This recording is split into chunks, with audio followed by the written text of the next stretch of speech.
Imagine a person who lost their job, whose health is failing, whose relationships are falling apart, and yet they say, "I'm grateful for this experience." Would you say that's insanity? Or is it the highest form of wisdom? Today I'm going to reveal an ancient philosophy that has changed the lives of millions of people around the world. A philosophy that can transform your darkest days into a source of strength and growth. You'll learn how the greatest minds in history found gratitude even in prison cells, how modern neuroscientists have proven the power of this practice, and most importantly, how you can apply this right now, regardless of what's happening in your life. This isn't just positive thinking. This is a revolutionary view of reality. Stay until the end. What you're about to hear may change your perception of life forever. Let's start by understanding what true gratitude is. It's not just the word thank you that we mechanically say. It's a deep state of consciousness, the ability to see value in what is, not just in what we want to receive. The ancient Greek philosopher Epictetus, who was himself a slave, said, "Don't demand that events happen as you would wish them to, but wish them to happen as they do happen, and you will go on well." There it is, the essence of the philosophy of gratitude in one sentence. But how do you practice gratitude when everything isn't going according to plan, when life hits you blow after blow? Let's figure it out. The first principle, understanding that resistance to reality creates suffering. When we say, "This is unfair," or "This shouldn't have happened," we're fighting what has already occurred. It's like arguing with the rain during a downpour. The rain won't stop because of your complaints, but you'll waste all your energy on a meaningless fight.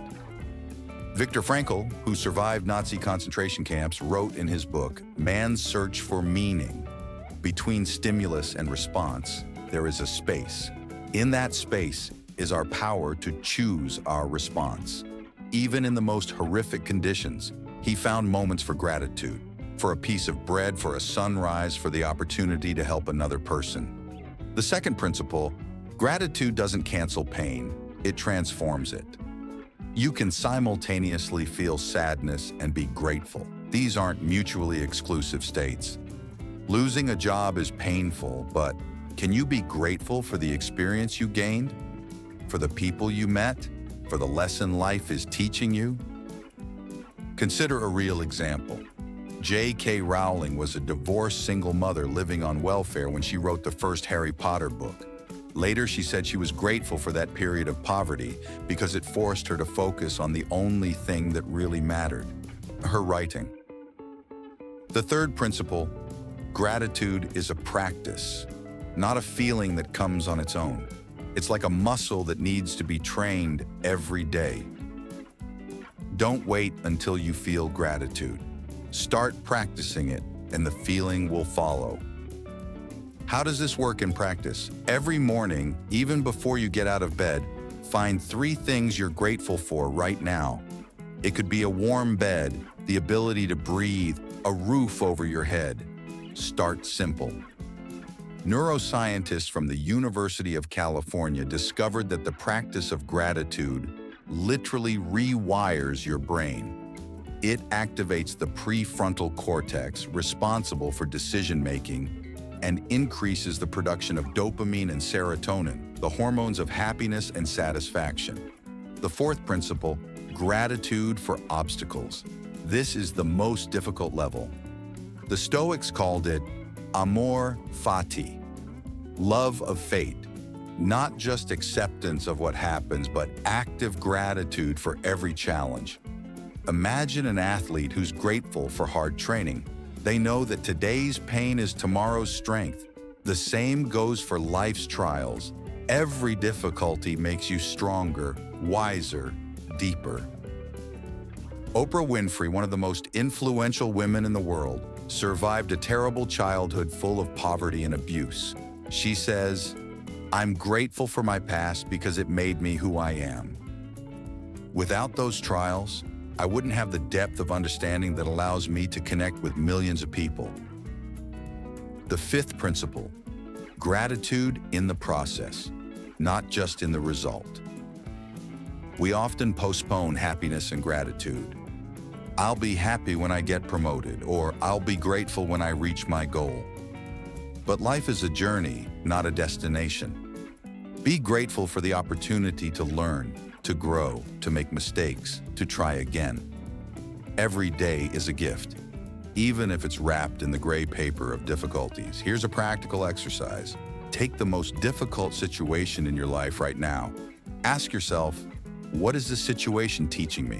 What qualities is it developing in me? Who will I become when I go through this? The sixth principle. Gratitude for small things creates the foundation for gratitude in big things. When you learn to appreciate a cup of morning coffee, a stranger's smile, birds singing outside your window, you create an internal state of abundance. The monk Thich Nhat Hanh teaches the practice of mindful gratitude. He suggests being grateful for every step, for every breath. I walk on the earth. Miracle. I breathe. Miracle. I live. Miracle. When you see miracles in the ordinary becomes extraordinary. The seventh principle, gratitude doesn't mean passivity. Some people fear that if they're grateful for what is, they'll lose motivation to change. This is a misconception. Gratitude gives you energy for change. When you're grateful for the present moment, you free up energy that was previously spent on resistance. This energy can now be directed toward creation. Elon Musk, creating Tesla and SpaceX, faced numerous failures. Rockets exploded. The company was on the verge of bankruptcy. But he was grateful for every failure because every failure brought him closer to understanding how to succeed. The eighth principle, gratitude as protection from comparison. In the age of social media, we constantly compare our lives to filtered versions of other people's lives. This is a direct path to unhappiness. Gratitude returns your focus of attention to your own life, to your unique path. When you're grateful for what you have, you stop caring what others have. Theodore Roosevelt said, "Comparison is the thief of joy." This seems impossible, but it's the highest level of practice. Every person in your life is a teacher. Those who love you teach you openness and trust. Those who betray you teach you boundaries and discernment. Those who criticize you show you areas for growth. Can you be grateful for the entire spectrum of experience? Nelson Mandela spent 27 years in prison. When he was released, he not only forgave his jailers, but thanked them. He said that prison gave him time to think, strengthened his spirit, and prepared him for the role of leader of a nation. The 10th principle, gratitude as an act of creation. When you're grateful, you send a signal to the universe. I see the good, I value the good. And the universe responds by providing you with more reasons for gratitude. This isn't mysticism. It's the work of your attention. You start noticing opportunities you previously missed. You become more open to new experiences. You attract people who resonate with your energy. The 11th principle, keep a gratitude journal. Research shows that people who write down 3 things they're grateful for each day, after a month experience significant improvement in mood, sleep quality, and overall life satisfaction. Don't just write big things. Grateful for the sunbeam that hit my face this morning. Grateful that the refrigerator works. Grateful that I could help a colleague. Specificity strengthens the practice. The 12th principle, express gratitude out loud. Tell people you appreciate them. Write thank you letters.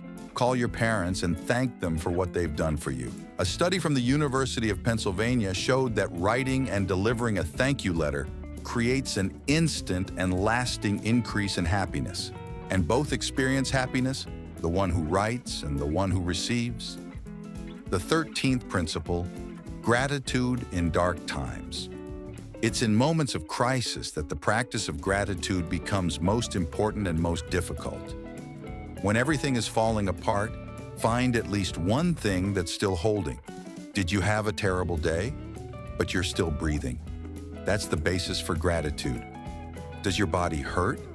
But parts of your body still function. Start with that.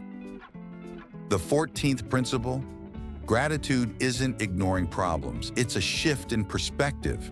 You don't deny that problems exist. You just don't allow problems to be the only thing you see. In every situation, there's a dark side and a light side.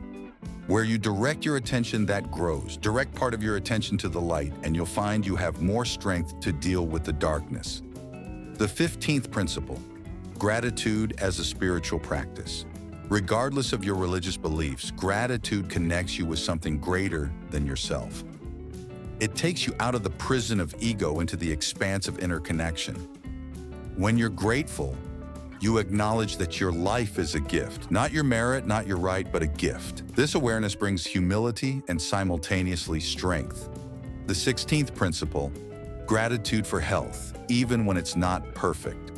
Your body works for you every second. Your heart beats without your conscious participation. Your lungs breathe. Cells renew themselves. This incredible miracle is happening right now. Even if you have health problems, there are parts of your body that still function. Thank them. Talk to your body like a friend, not like an enemy. Thank you, legs, for carrying me. Thank you, eyes, for letting me see this world. Dr. Joe Dispenza, neuroscientist and best-selling author, conducted research showing that gratitude activates self-healing processes in the body. When you're grateful, your body exits stress mode and enters recovery mode. The 17th principle, gratitude for financial lessons. Money is energy, and your attitude toward it determines how it flows into your life. If you constantly complain about lack of money, you create a vibration of scarcity. Start thanking for every penny that comes to you. Paid a bill? Thank for having the money for it. Received your salary? Be grateful, even if it seems small. Found a coin on the street? It's a sign of abundance. Steve Harvey, famous American comedian and motivational speaker, told how during the period when he was homeless and sleeping in his car, he thanked God every day for the small income he had. He believed that gratitude for the little would lead to more. And it did.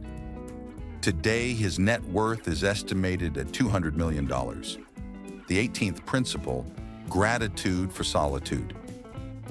We live in a society that fears silence and solitude. But it's in these moments that you can hear your inner voice, understand who you really are. Be grateful for time alone with yourself. It's time for self-reflection, for recovery, for creativity. Many great discoveries were made in moments of solitude. Newton developed the theory of gravity during quarantine from the plague. Thoreau wrote Walden in Seclusion by a Lake, the 19th principle, gratitude for uncertainty. We want to control the future, to know what comes next. But it's uncertainty that makes life exciting. Imagine if you knew everything that would happen to you until the end of your life. How boring life would become. Be grateful for the mystery, for the opportunity to be surprised, for the openness of the future. Uncertainty isn't an enemy, it's a space of infinite possibilities. The 20th principle, gratitude for past mistakes. Every mistake you made was a necessary step on your path. Without them, you wouldn't know what you know now. You wouldn't be who you are. Michael Jordan, the greatest basketball player of all time, said, "I've missed more than 9,000 shots in my career. I've lost almost 300 games. 26 times I was trusted to take the game-winning shot and I missed. I've failed over and over again in my life, and that is why I succeed." The 21st principle, gratitude for time. Time is the only non-renewable resource. Every second is unique and will never repeat. Instead of complaining that there's not enough time, be grateful for every moment you have. When you're stuck in traffic, instead of irritation, say, "I'm grateful for this time to think, to listen to music, to be alone with myself." When you're waiting in line, say, "I'm grateful for the opportunity to slow down and just be." The 22nd principle, gratitude for nature. We live on an amazing planet that provides us with everything we need. The air you breathe, the water you drink, the food you eat. These are all gifts from Earth. Spend time in nature with conscious gratitude. Hug a tree and thank it for oxygen. Stand in the rain and thank water for cleansing. Look at the stars and thank the universe for its magnificence. Research by Japanese scientists showed that the practice of Shinrin-yoku, forest bathing with gratitude, lowers cortisol levels, strengthens the immune system, and improves mood for an extended period. The 23rd principle, gratitude for technology. Yes, we can criticize gadgets and social media, but let's be honest. Technology has given us incredible opportunities. You can connect with someone on the other side of the planet in seconds. You can access the knowledge of all humanity with one click. Be grateful for these opportunities. Use technology consciously, but with appreciation for how it enriches your life. The 24th principle, gratitude for routine. We often devalue everyday rituals.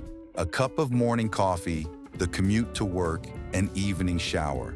But it's these small rituals that create structure and meaning in our lives.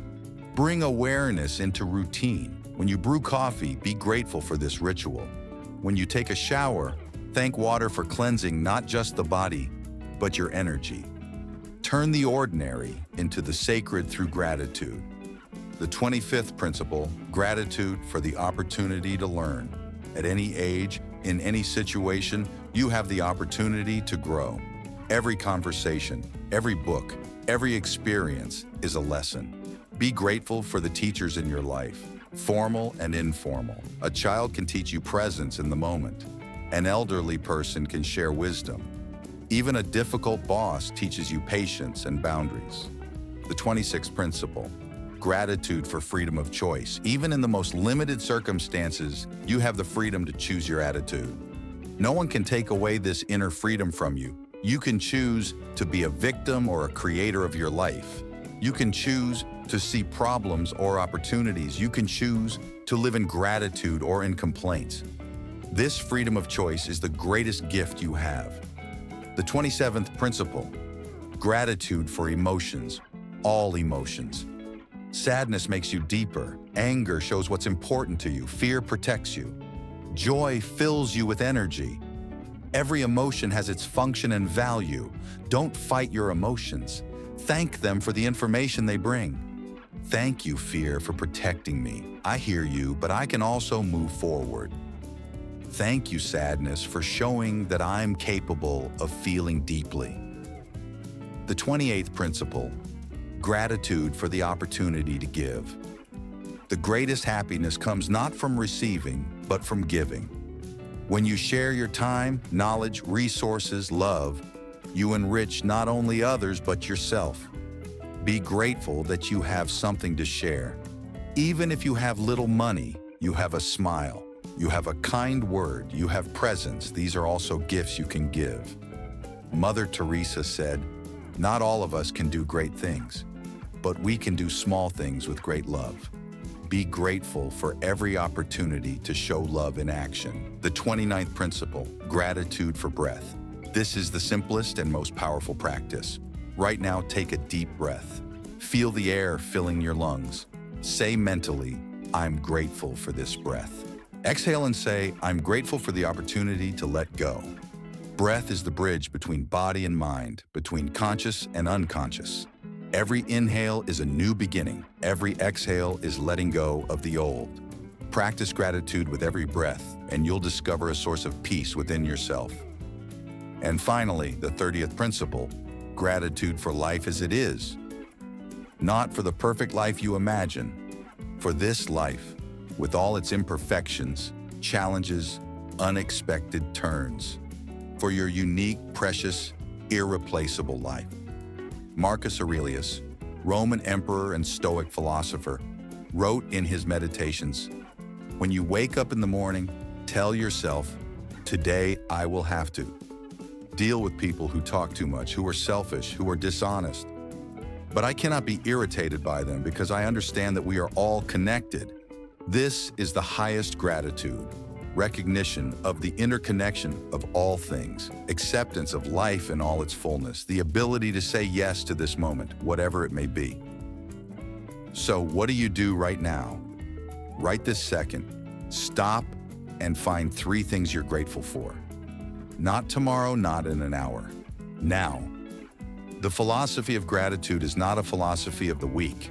It's a philosophy of spiritual warriors who know that true strength is not in controlling the external world, but in mastery over the internal. You know what's most amazing? Gratitude requires nothing from you except a decision. A decision to see differently. A decision to choose a different perspective. A decision to say thank you instead of why me. And that decision you can make right now, in this very moment, regardless of what's happening in your life. Start small.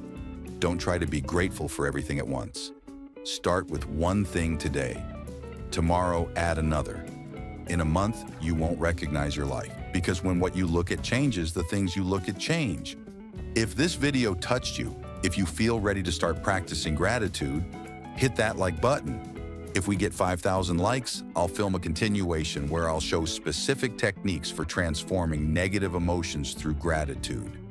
I'll show you how to work with anger, with fear, with pain, through the lens of gratitude.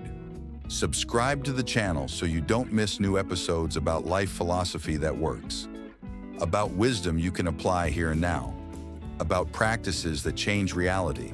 And now, write in the comments one thing you're grateful for in this moment. One. Any. Maybe it's a person next to you. Maybe it's the air in your lungs. Maybe it's simply that you've lived to see this day. Write it. Share your gratitude with the world. Let's create a wave of gratitude together. You know what happens when you write words of gratitude? Your brain starts looking for more reasons for gratitude. It's like tuning a radio to the right frequency. You tune into the frequency of abundance, joy, possibilities. I want to end this episode with one story. There was an old monk who lived a long and difficult life. He was asked, "How did you manage to maintain peace in your soul after everything you went through?" He smiled and said, "I simply say yes to everything life brings me. Rain? Yes. Sun? Yes. Pain? Yes. Joy? Yes. Loss? Yes. Gain? Yes. I don't fight the river of life, I flow with it. And this, yes, that is gratitude." Remember, the life you live depends not on what happens to you, but on how you look at it. Change your perspective, change your life. I thank you for being with me these minutes, for your attention, for your openness, for seeking ways to become better, stronger, wiser. Go and live with gratitude, not because life is easy, but because gratitude makes you stronger than any circumstances. See you in the next video.